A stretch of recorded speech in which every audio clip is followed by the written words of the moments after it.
We will not bow down. Let my people go.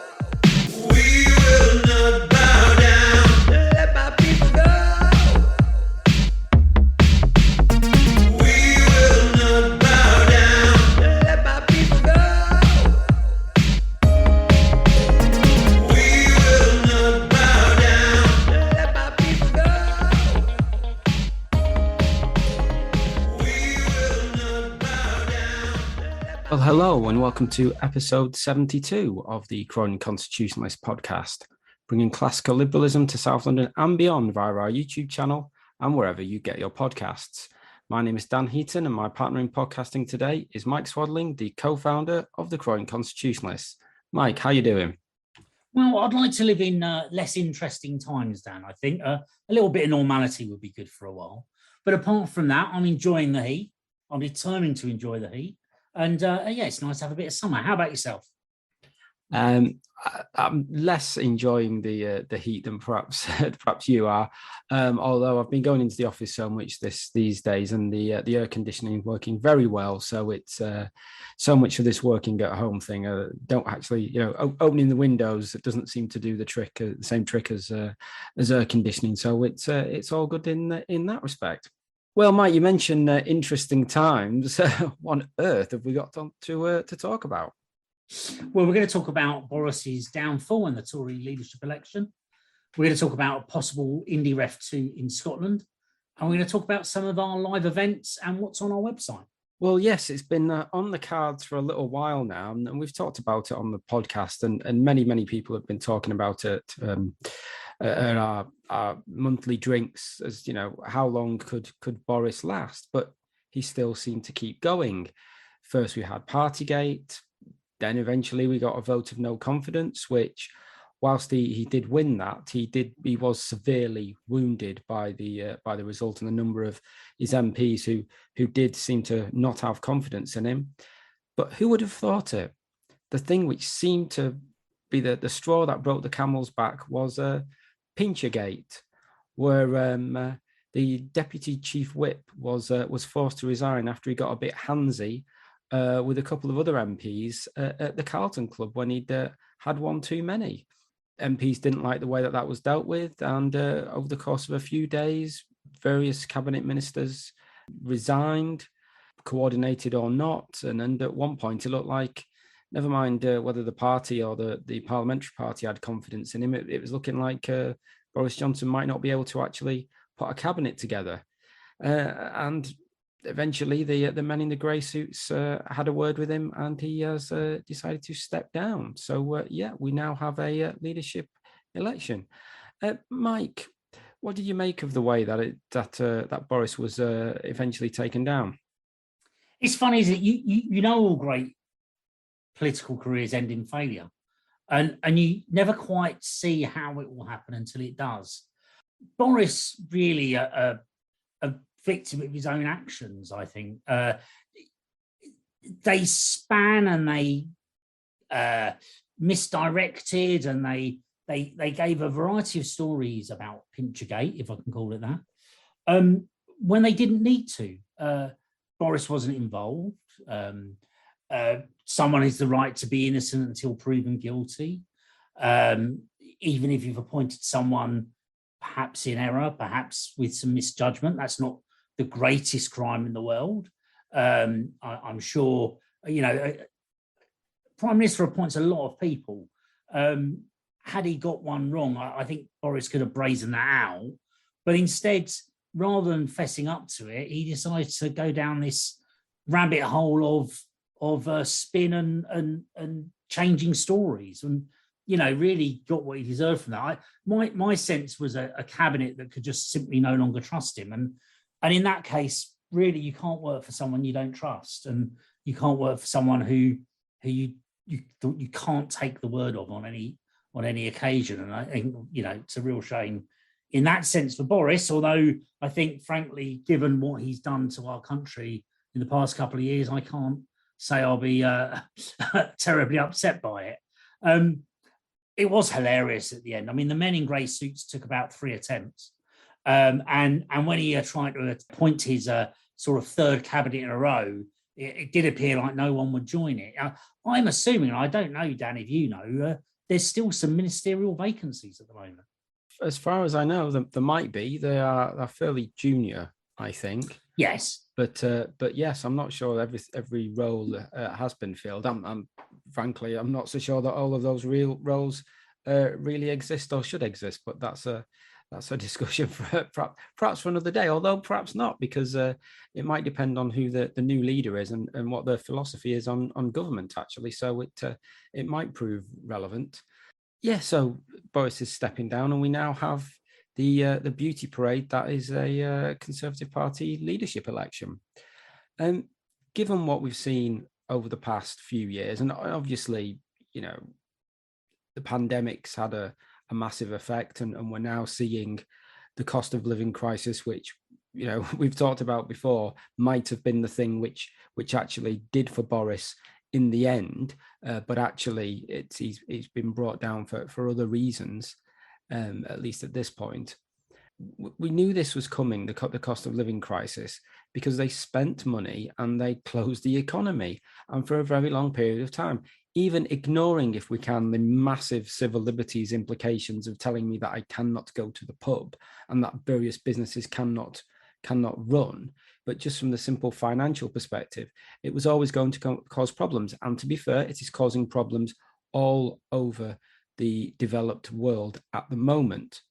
So with all that on board and everything else that's going on, Mike, what would you be looking for in the next the next prime minister, frankly? Yeah, it's a great question. I suppose there's a few things that most of us on our kind of worldview might agree. A Brexit, someone who's committed to fully delivering Brexit.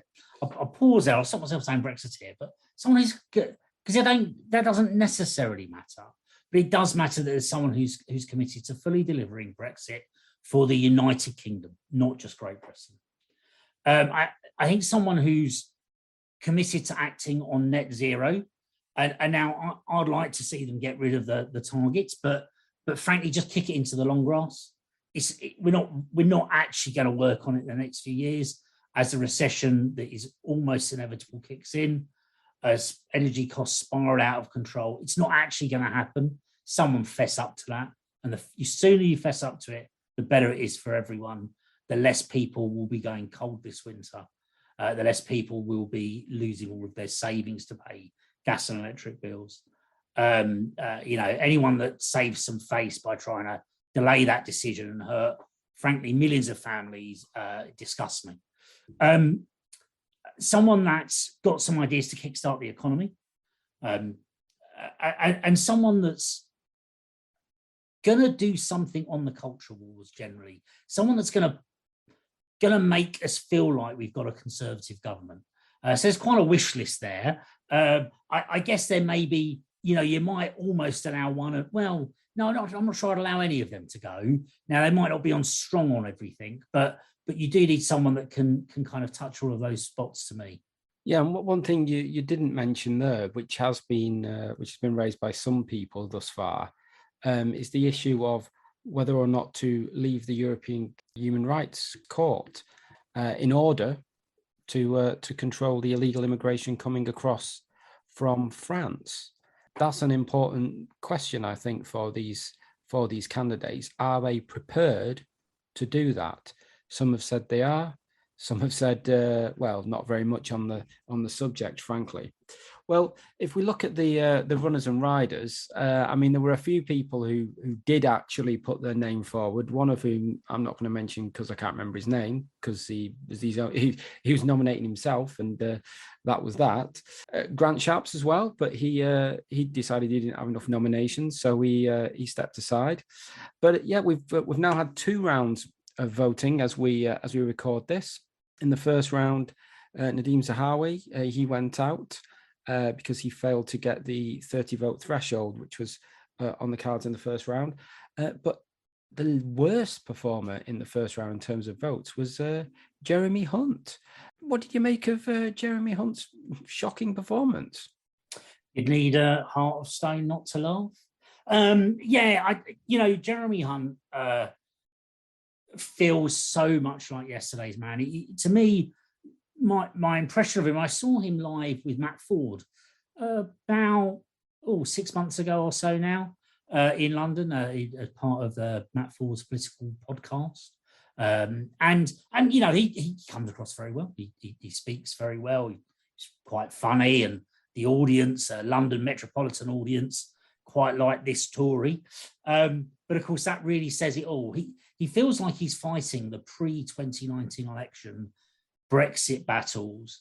He feels like he's fighting for a Cameron style government, and to make sure the Tories ditch their nasty image that maybe plagued them during the Blair years. And there was a time and a place for that, and that's how Cameron got elected and they got into power. But now, looking where we are at this time, when we're all sick to death of lockdowns, where we know those empowered parties, whether they got charged or not, they were having a beer and a curry or a cake and a wine. So we're sick to death of that. We're sick to death of talking about Brexit. It's a settled deal. And we're coming up to a massive economic crunch, and we need new ideas to get the economy going. He doesn't have any of them. He's just yesterday's man. And I think that's not just me saying that. It seemed pretty clear that's the Parliamentary Conservative Party.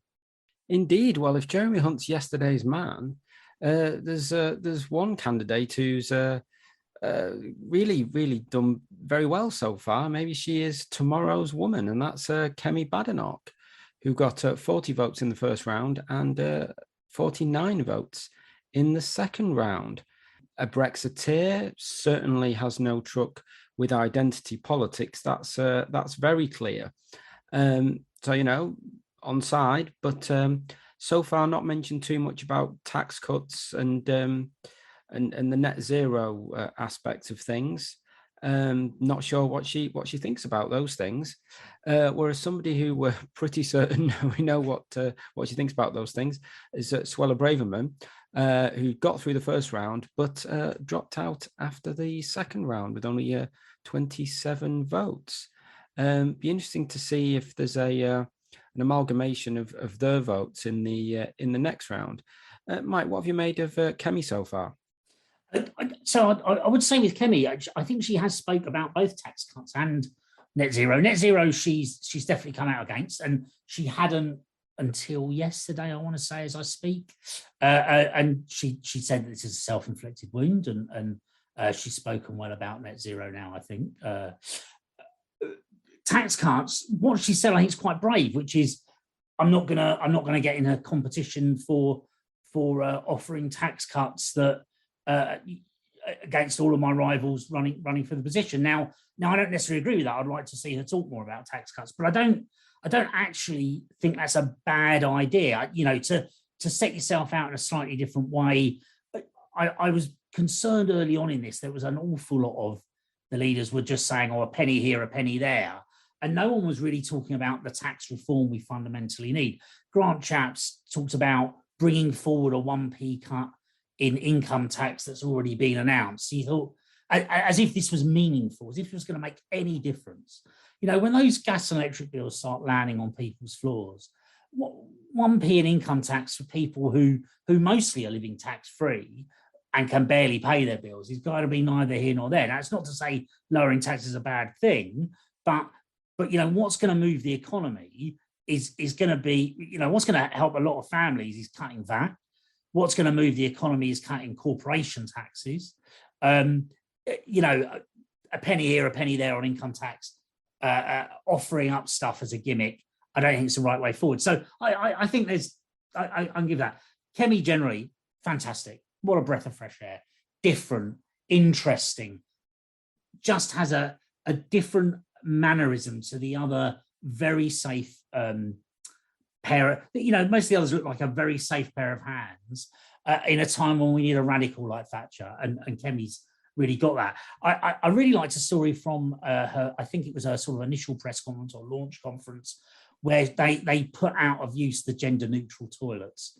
I mean, that is a gesture, but that's a it's a free one, and it makes a very clear statement. Yeah, I like it. She looks interesting, which can't say so much of some of the others. Well, no. Tom Tugendhat got 32 votes in the second round, down 5 from the first round. He is making up the numbers from what I can see. Liz Truss, on the other hand, she's got 64 in the second round. There seems to be a number of people who were certainly Brexiteers in 2016 who seem to be getting behind her campaign, even though she was a Remainer at that time. But to be fair to her, she has struck a number of trade deals, and she's the most Brexity Remainer that I have seen, I would suggest, since 2016. What have you made of her campaign so far? Yeah, Liz Truss looks interesting. I think the massive factor in favour of it is she's held a couple of big jobs, not least of all Foreign Secretary, and it's not unreasonable that MPs are saying we need to appoint someone that's held a big job, that's really proven at the top level, and I think that makes her interesting. You do know where she comes from. You do know what she believes. There's a degree of continuity. She's not as radical and interesting as Suella or Kemi, but she's not bad. As a compromise candidate on the right, I think I'd be quite happy with her. There is some concern that she was a Lib Dem in the past, and there's a speech of her calling for the abolition of the monarchy, among other things. But hopefully that is very much consigned to history, and she's much more. She does seem much more strange, conservative now. You mentioned Tom Tugendhat earlier, and I think this of Tom and Penny. I don't really know who they are.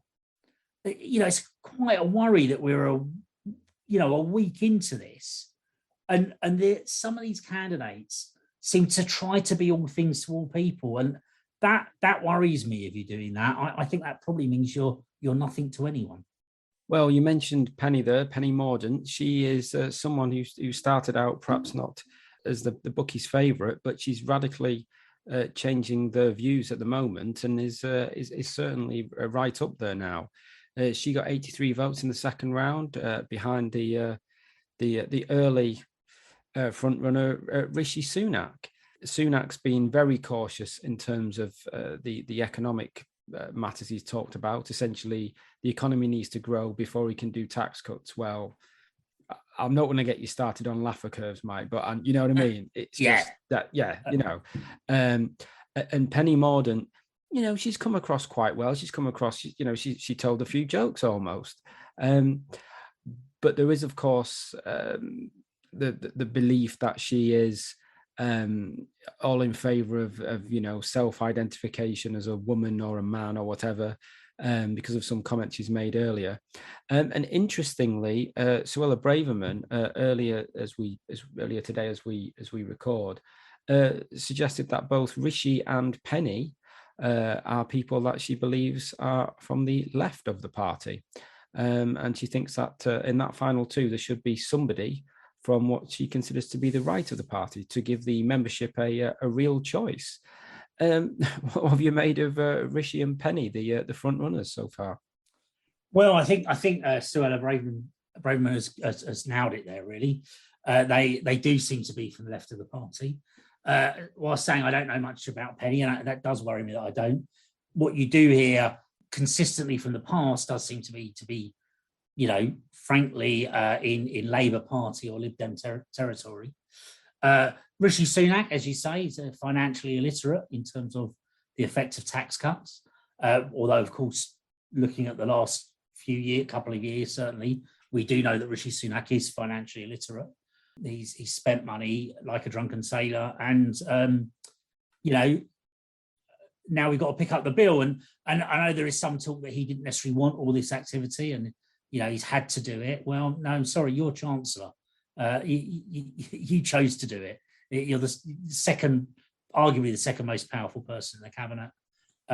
You've chosen to do this, and you've left us where we are. Yeah, neither of them excite me. The only thing I hope really is if these two are put forward, to the members, and it turns out that one of them will be the future Prime Minister. I just hope someone like Reform UK has got the imagination to offer a discount package to Tory members that want to migrate, maybe some sort of welcome pack for councillors that come across, and maybe, you know, something special for MPs that want to migrate, because I think there's going to be an awful lot of defections from the Conservative Party if the choice is between the extreme left wing and the fairly left wing. Indeed, time will tell, and yeah, we won't have long to wait to find out who those two are. They will be decided over the next week. Well, I'm delighted to say that we're now joined by Tam Laird, the leader of the Scottish Libertarian Party.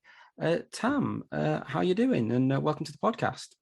Well, thanks very much for inviting me on. I'm delighted to be on. I'm doing well. Thank you. Excellent. Is it, hopefully it's a bit cooler up in Scotland than it is in London at the moment? It's well, pretty bad. Slightly. I mean, the last time I was in London a couple of weeks back, and it was really rather warm. But I mean, I enjoy the heat, you know, so I can't get enough of it. So I'm quite happy with the summer, as us normal people call it. You know, the media seem to get rather in a fankle about when the temperature goes up a notch. Yeah. Absolutely. It must be climate change quick. Must be, yeah. Do something about it.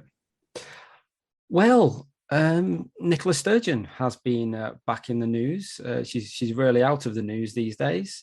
And she's been proposing her IndyRef2. She's even set a date for it of October the 19th of next year, 2023. But of course, she can't actually have it legally unless the government in Westminster says she can. She's very, very keen to have it done legally, as it were. So, Tam, obviously, you're up in Scotland. What have you made of the latest developments? Well, look, I mean, I've been a lifetime independence supporter. And it's becoming a bit of a broken record now to point out that the SNP don't support independence. What they support is a breakaway from Westminster and a rejoining for the EU. That's not independence. It's the worst kind of dependence. As if being one voice in 27 is somehow an improvement over being one voice in 4. It's completely ludicrous. But we had the referendum. We had it, you know, not so long ago, 7 years ago or so. We were assured that it was a once in a generational thing. And the SNP screwed it up, not least of all, in my view, because they couldn't stop flapping their gums about the EU instead of concentrating on independence. And the independence message, the freedom message, as opposed to, you know, how better off we'd be within the EU. That turned a lot of people off. I voted yes but the question on the ballot paper was, do you want Scotland to be an independent country? My honest answer to that was yes, and still is, even though I know the SNP are playing games. Now they've decided, now they screwed it up the last time. They had it all to play for, and they lost it. It was 55-45, somewhere around that, in favour of remaining in the Union. Now I respect the result of that. Otherwise, I'd be no better than a Ramona.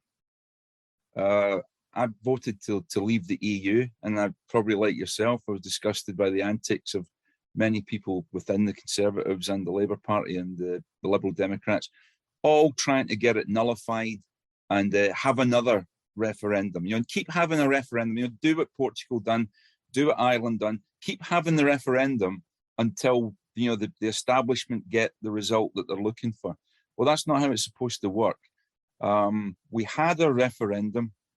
People said no. I wasn't happy about that result, but that was the result, and it was supposedly a once in a generational thing. So we should stick to that. So I'm not in favour of this referendum, and I might even actually, if it comes down to it, vote no, and that's from a lifelong independence supporter, because I know what the answer. This is, in reality, this is another referendum on Europe. It's not really a referendum on independence. It's a referendum on Scotland rejoining Europe. So I'm not for it. I know what the SNP are up to. I don't trust them. I don't like them.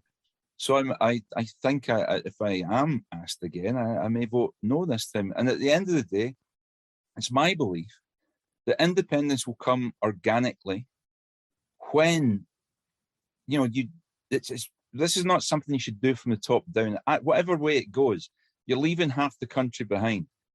And that's not a good idea. It's not a good idea for progress to go forward. So I would rather make independent people make independent communities end up, you know, the nation builds itself from the bottom up. Once you show people the benefits of being independent and running their own affairs, it becomes as simple as night following day, that you get an independent country with independent-minded people. And we don't have that at the moment. We don't have independent-minded people in Scotland. We have people who don't like Westminster, but we don't have people who are independent-minded. We have people who are very dependent-minded. We've had 70 years almost of socialist stinking thinking hammered into us in Scotland. And it's unfortunately our default. And until that goes, there will be no freedom. At the end of the day, North Korea is an independent sovereign nation state. It does not make the people there free. And an independent Scotland, if you could even call it that, under the SNP, would not be free, and people would not be free. In fact, I think would be a lot worse off than we are now. You raised a couple of interesting points there, Tam. I just go back to MMA in terms of the referendum, which was talking about, you know, it was once in a generation. We don't have a hard and fast rule in this country as to when referendums are held or not. Yeah. But you're right. Once in a generation doesn't feel like 7 years. It feels like more. and we, if anything, all the polling and the results from elections feel like the popularity of independence has nudged back slightly. I don't think it's changed a lot, but there's really no overwhelming case of what's changed. I mean, I don't know about you. I don't see anything but an even more bitter outcome if there was another referendum than what felt like quite a bitter outcome from the last one. Yeah, it's not a good way to proceed. I mean, obviously, the SNP cultists would turn around and say, well, you know, things have changed in as much as from the last time, you know, we've had a referendum in Britain. You know, we left the EU, and that was not Scotland's choice. That was England's choice. We were dragged out of the EU against our will because of England. So this is why we need another referendum. That's their case. Pretty weak, I'd say, but you know that because at the end of the day, the SNP campaigned during that EU campaign. They got involved. You know, they stuck their nose into Westminster's business. So I don't buy that. But that's their posture. It's not good. It wouldn't be good for Scotland's future either way, to leave half of the country behind. I think, like I say, concentrate on making people independent, concentrate on devolving power away, especially from Holyrood, which is possibly the most centralized government, or one of the most centralized governments in Europe, certainly one of the most authoritarian. You know, devolve power away from that out into the communities. And I think it's organic. And at the end of the day, if you get to the stage where there's a clear mandate, where, you know, the vast majority of the people want independence, then simply declare it. You know, what's the need for a referendum? You say, look, there's enough people, we've got a mandate, let's do it. So, but we're a long way away from that, in my view. Okay, so you've obviously mentioned some of the issues around what would happen at present if there was a referendum, or if Scotland became independent, as it were, in inverted commas, from what you've been saying. But what would an independent Scotland look like under the Libertarians? Under the Libertarians, well, it would be a lot more not democratized, it's a wrong word for it, but decentralized. You know, less power to the government, more power to individuals. Hopefully, without a central bank, so that we can have competing currencies on a national level, the same as we have on an international level. There's no reason why you can't do that. Use whatever currency is convenient. I mean, you can get into an argument about what the currency of last resort should be, but there's nothing to stop us using rupees or yen or anything we want as a currency of, like a daily use currency. We can use Bitcoin if we want. But that would be a matter for individual people and individual financial institutions and individual companies as to how they wanted to trade and how they wanted to interact with each other financially. I don't think it should come from government as to what currency should be used. So that's the Scotland I would like to see as an independent nation state. Speaking obviously personally as an ANCAP, I'd obviously like to see the government wither away to nothing, so that we would have a Scotland that maybe even consisted of smaller independent enclaves.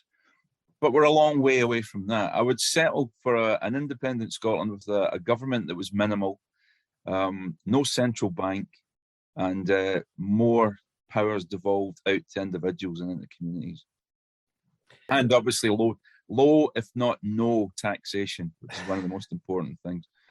Yeah, I mean, obviously the currency issue was an issue in the previous referendum, and would no doubt it's a question that's often raised. Yeah. I suppose in reality, the issue there would be, well, you can Scotland could continue to accept sterling effectively, because I can accept dollars or whatever I want to for any transaction. In reality, I suppose the issue would be, if you're using effectively by this point someone else's currency, you don't have control over your interest rates, etc.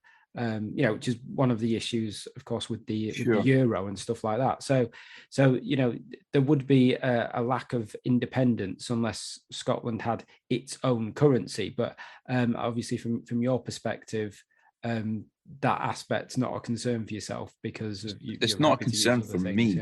No. Yeah. And certainly not a concern for the party. I mean, I think if you've got competing, I mean, you don't have to fixate and say, like many African countries, for example, use dollar on a daily basis. You can use local currency up to a certain amount.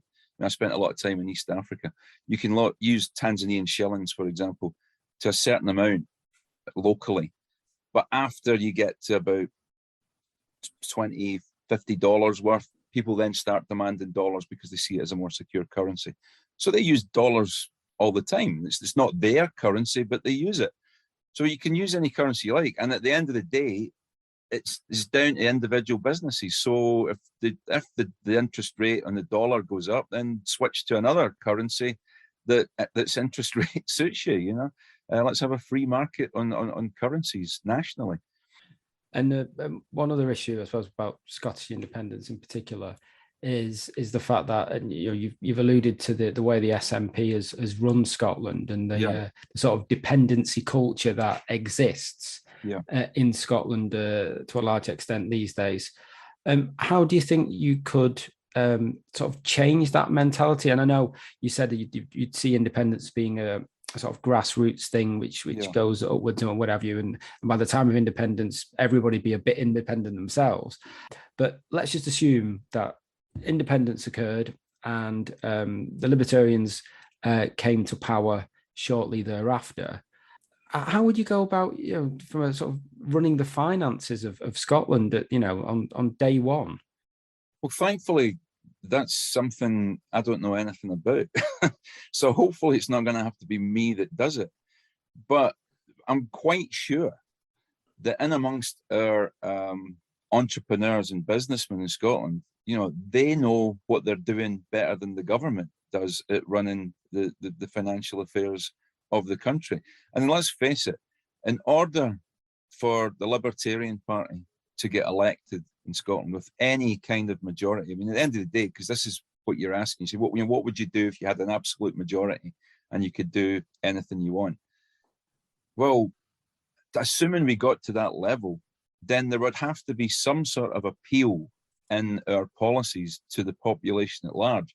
So I think if we ever got to the day where the Scottish electorate returned a majority of Libertarian candidates, I think people would already, something would have already shifted there in the psyche nationally in order for people to start doing that. You know, there would have been, they've came to some realization that government control and mass spending and taxation are not the answer. So I think even for it to get to the stage where we've got a majority Libertarian representation in the Scottish Parliament, then something's changed. So it's getting there. That's the issue, and it's an uphill struggle here in Scotland, as I'm sure it is many places in England as well. But it's an uphill struggle to even get people to the stage where they're going to vote for a Libertarian regime, if you could call it that. And if we get to that stage, I have every confidence that the government by that time is merely going to be an appendage. You know, everybody's going to know what to do. The bus driver knows how to drive the bus. He knows, the guy who runs the bus company knows how to run the bus company. The guy who runs the bank knows how to run the bank. There's very little actually required from government other than to, you know, oversee the police, the courts, and your home defence. That's all we'd be looking to do. You know, the classic libertarian question, you know, should the government? No. You know, any question that starts should the government should end? No. So the less that the government, or we as a libertarian government, are involved in the finances of Scotland, the better. Let business do business with business. Just, I do feel I need to pick Tam up on something there, and okay. I really do agree with most of what you said. But as right. someone that used to work for RBS, I'm not entirely convinced that the man that runs the independent bank knows how to run the independent bank. Right. Okay. But do you think maybe he knows better than possibly the guy in the government? Oh, of course he does. No, of course he does. You're absolutely right. And bear in mind, there was a lot of government interference in RBS. Oh no, of course. You know, the fact that the banks were bailed out and without going in down that rabbit hole, you know, it provides a degree of assurance. I just wondered, you mentioned about, you know, dependency culture in Scotland. It's something I felt. I was in Scotland, worked a lot in Edinburgh about 15 years ago or so. And this was still a Labour, over that period, mainly Labour Parliament. But I felt there was a great missed opportunity with the Scottish Parliament there was an opportunity to have some devolved power there to take some action that, you know, maybe in an ideal world wouldn't be directed by government, but in today's world has to be directed by government, and actually take some positive steps to build the economy. You know, I think of when you go north of the Central Belt, it takes you 2 hours to go 5 miles because there are no roads. I exaggerate, but as someone from London, that's what it feels like. The connections to Newcastle, Carlisle, some of the cities that should be, you know, dealing with more aren't fantastic. There's lots of natural resources that are fabulous and wonderful, but also maybe could be exploited to generate some income, and none of those things, you know, it may be more centrally planned, it might be less centrally planned, but whatever way you do it, at least try and create some jobs, some economy. All I ever heard out of the Scottish Parliament was complaints about not receiving enough money or not restricting people's lives enough. I don't know how you feel. I just feel it's been a great missed opportunity for the Parliament for, I suppose, what's been running now for 20 something years. Yeah, well, it's a massive missed opportunity. And, you know, at the end of the day, the ruling party now, I mean, obviously Labour were the ruling party at one time. The SNP simply just done a Blair, you know, and stole the Labour Party's clothes, you know, basically embraced their philosophy. And they missed a great opportunity, but it suits them to a degree to have this ambiguity where they can constantly complain about Westminster, yet at the same time it's a convenient thing for them to blame whenever they are incompetent, you know, or useless. Instead, you know, it's always a line that their cult followers will buy. Oh, this is because of Westminster. You know, if it's, you know, anything thing at all that we can do to blame our woes. It's always, Westminster's the handy thing to do. So it suits the SNP to have that. I mean, it's another reason why I think they haven't pushed too hard up till now for independence, is because they quite like this status quo thing we've got, where they're basically in control of Scotland, but they don't really have any accountability, other than to the voters, I suppose you could say. But they've positioned themselves where they have a great deal of control, but no accountability. So that's a massive missed opportunity. They also made the very strange move of killing the goose that would have laid the golden eggs. They turned completely against North Sea oil and gas. This was their whole drum thump. This was their mantra all throughout the 70s and the 80s. It's Scotland's oil. What we could do with this oil, we would do, we could turn our economy around with this oil. We'd be the 4th richest nation in the globe if we had all this oil. Now suddenly, oil and gas are the work of the deal, as they say here in Scotland. The work of the devil, and we're not going to exploit it or use it. That is complete insanity. That was the one thing that we had going for us. I'm sure there's other resources, but that was one of our biggies. And the SNP have completely decided to jump into the environmental side of the equation and completely dismiss this readily available natural resource that we have. Absolutely. It's believe you me, there are people doing the same sort of thing in England when it comes to our natural resources and fuel. At the end of the day, they haven't been on a drum thump for 30 years, 40 years, all about the virtues of black gold. Whereas that was the SNP's mantra, for 40 years. It's our oil, it's our gas, and if we just get our hands on it, we can turn our economy around, which there's probably truth in. But to then take the goose that lays the golden eggs and wring its neck before it's even started producing them is absolute madness. So, Mike, I think you've got some questions for Tam. I do. So, Tam, again, thanks for joining us. Just introduce yourself a bit to people. So, start by asking you, tell our listeners a bit about your political background and how you became leader of the party. Well, I was a one-time member of the SNP from when I was very young till about 23 years old. I joined the SNP when I was 15 as a young nationalist. And even with the hiatus I had was in the military when I didn't get to vote, but I had a proxy vote. My mother would always vote for me, and it was always SNP. So yeah, I'm partly to blame. So it's my mess, and I have to try and clean it up. I left the SNP in about 1991, thereabouts. They'd already took a massive swing to the left. It's hard for people to understand there, or especially English people to realise at one time the SNP were known as the Tartan Tories in Scotland. That's completely changed. They've gone the opposite direction, and they also gave up on independence. That 1989, I think, was the point where they decided to embrace this oxymoron of independence in Europe, and that was enough for me. And since then, my political interest waned. I was politically agnostic, I would say, since then for about 25 years. Didn't even vote anymore. Didn't see any point. No matter who I voted for, I ended up with the government. And the same policies seemed to go through, regardless of whether it was a Conservative government, Labour government, didn't really matter. So I was completely disillusioned by that.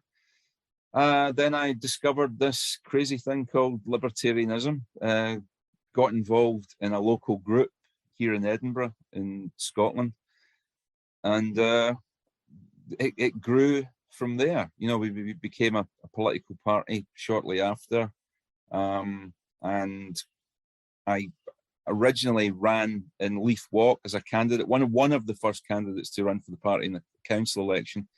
I think I got 19 votes or something like that, as I recall. Shortly after, became deputy leader. I was involved in creating the party's constitution, and within a year after that, I was leader, and I've been leader since.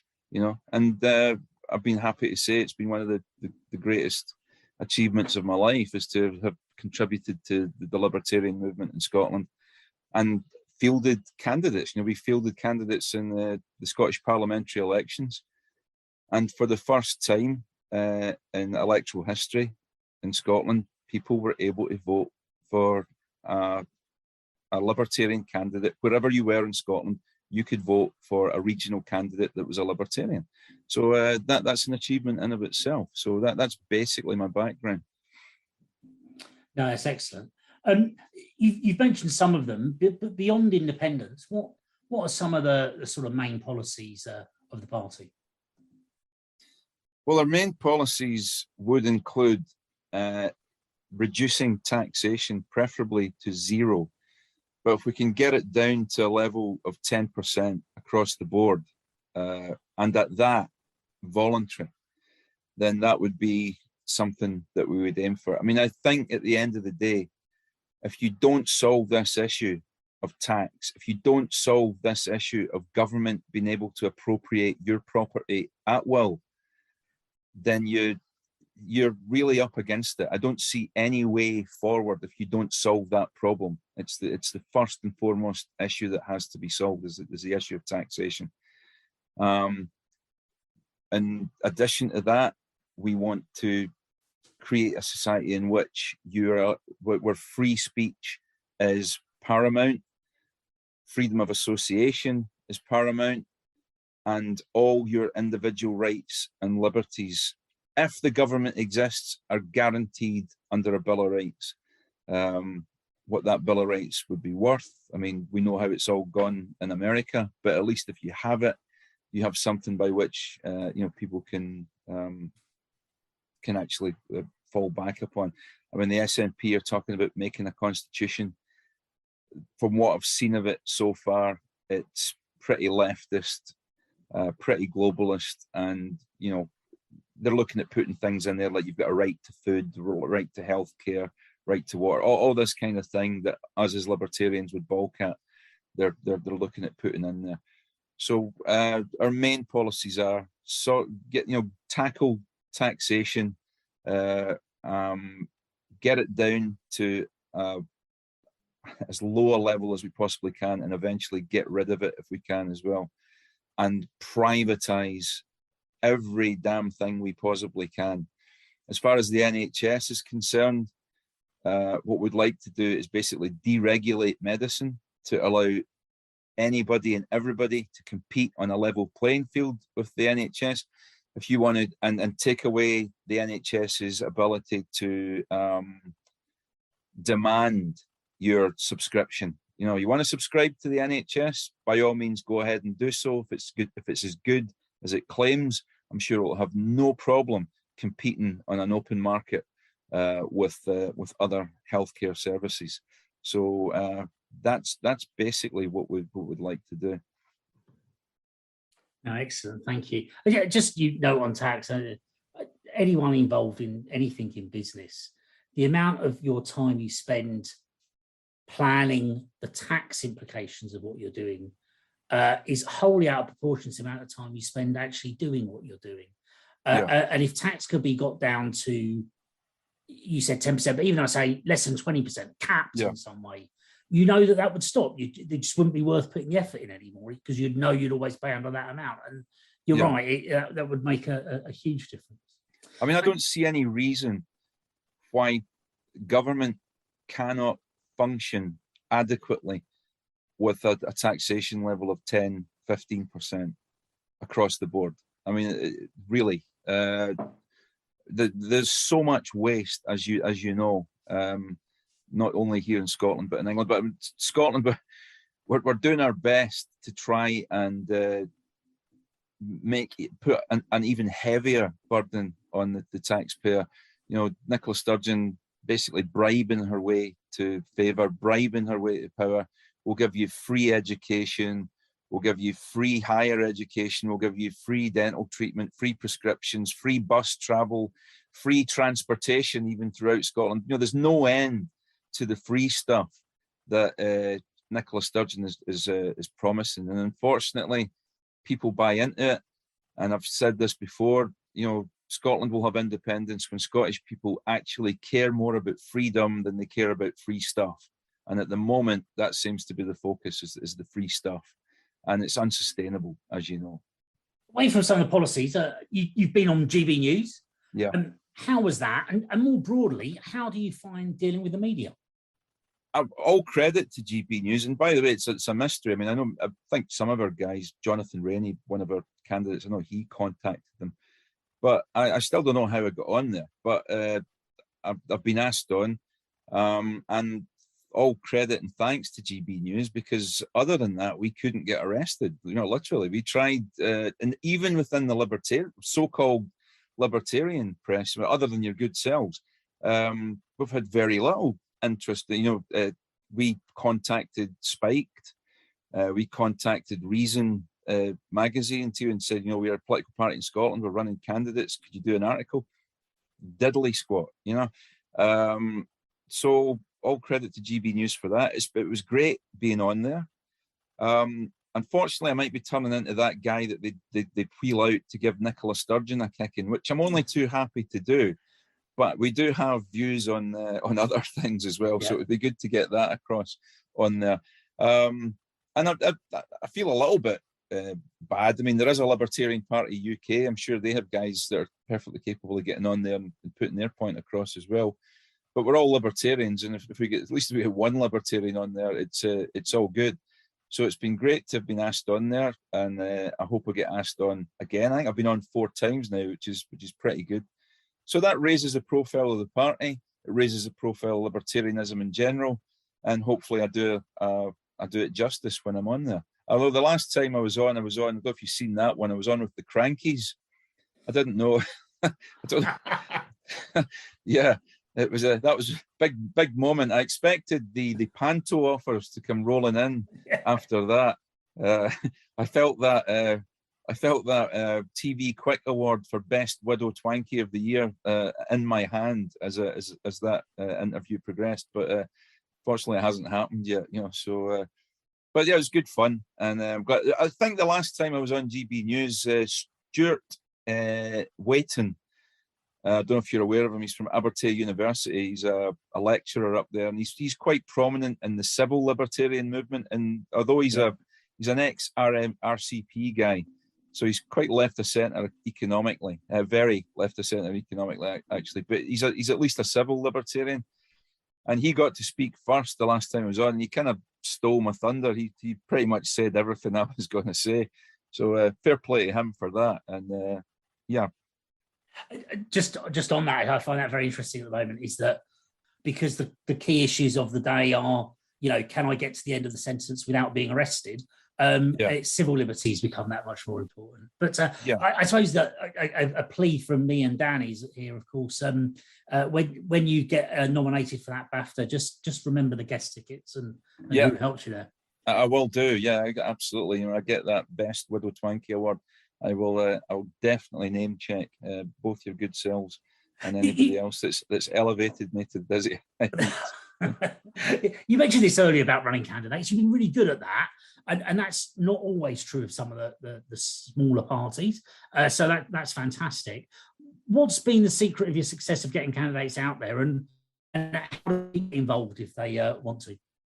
Well, it's good of you to say so, but I mean, there's probably quite a few people in the party. In fact, recently we had a party member who departed from us because they didn't think that we were doing it properly. The whole candidates thing. We should have had more candidates.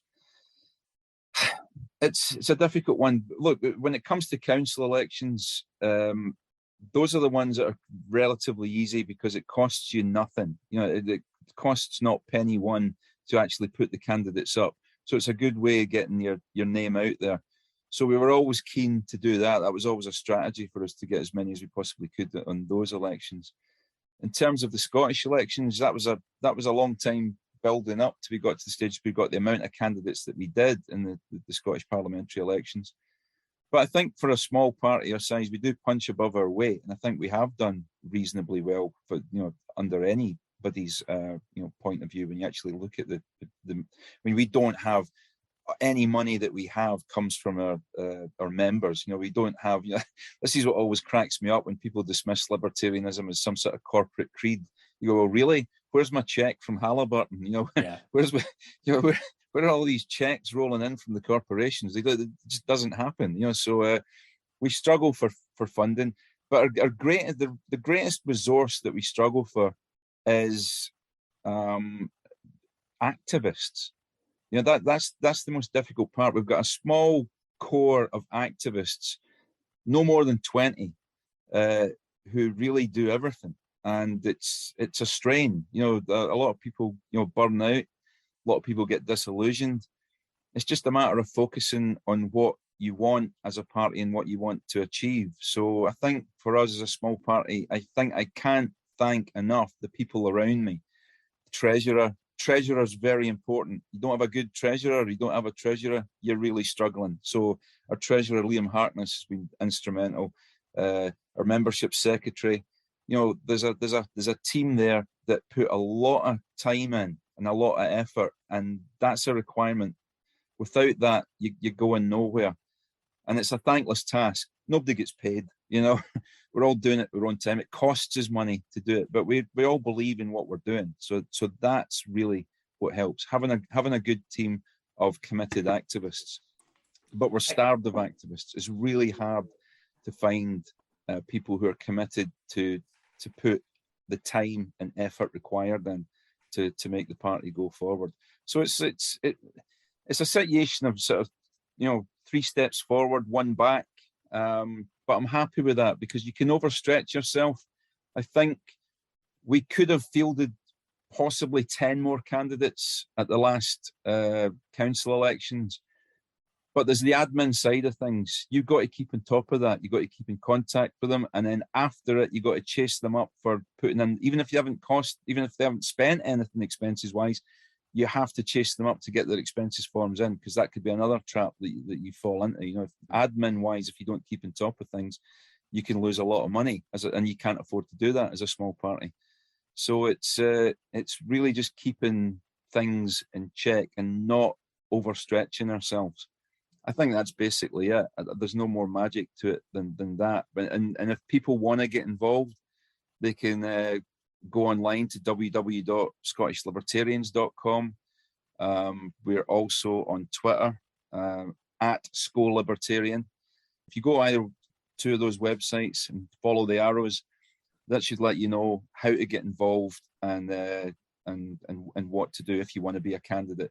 We're looking for people who would be interested. We're not sure how many candidates or if at all we're going to put up in the UK elections. So for the Westminster parliamentary elections, but would be good to put up maybe at least 6 high quality candidates in key seats where we think we might get some publicity out of it, but it's difficult. Excellent. Well, good to know that somebody is keeping the flame of liberty alight north of the border. So, Mike, I think we've got some interesting pieces on our website, and we've got quite a few events coming up. We have indeed. So just quickly going through some of the items on the website. We reached out to a number of you to talk about the European Court of Human Rights. Loads and loads of replies.